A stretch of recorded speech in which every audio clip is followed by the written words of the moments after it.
2020 সালের 1 ফেব্রুয়ারি অনুষ্ঠিত হওয়া ঢাকা দক্ষিণ সিটি কর্পোরেশন নির্বাচনে বিএনপি দলীয় প্রার্থী ইশরাক হোসেনকে জয়ী ঘোষণা করেছেন আদালত।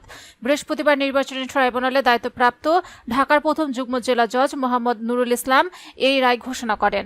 রায় ঘোষণার সময় আদালতে উপস্থিত ছিলেন ইশরাক হোসেন। 2020 সালের 3 মার্চ অনিয়ম, দুর্নীতি ও অগ্রহণযোগ্যতার ভিত্তিতে ডিএসসিসি নির্বাচন ও ফলাফল বাতিল চেয়ে মামলা করেছিলেন মেয়র প্রার্থী ইশরাক হোসেন।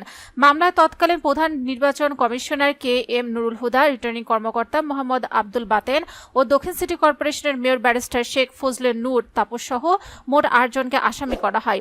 ইশরাকের আইনজীবী তাহেরুল ইসলাম তহিদ বলেন, অনিয়ম, দুর্নীতি ও অগ্রহণযোগ্যতার অভিযোগে আমরা নির্বাচন বাতিল চেয়ে মামলা করেছিলাম।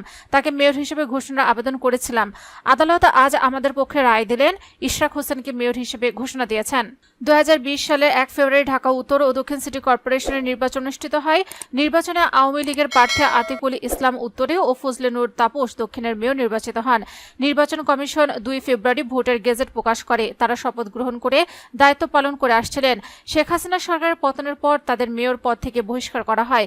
গত বছর 16 অক্টোবর রাতে রাজধানীর মহাখালী DOHS এলাকা থেকে সাবেক মেয়র আতিককে গ্রেফতার করে মোহাম্মদপুর থানা পুলিশ। পরে তাকে বিভিন্ন মামলায় গ্রেফতার দেখানো হয় এবং রিমান্ডে নেওয়া হয়। বর্তমানে তিনি কারাগারে আছেন। এদিকে সাবেক মেয়র তাপসের কোনো হদিস নেই।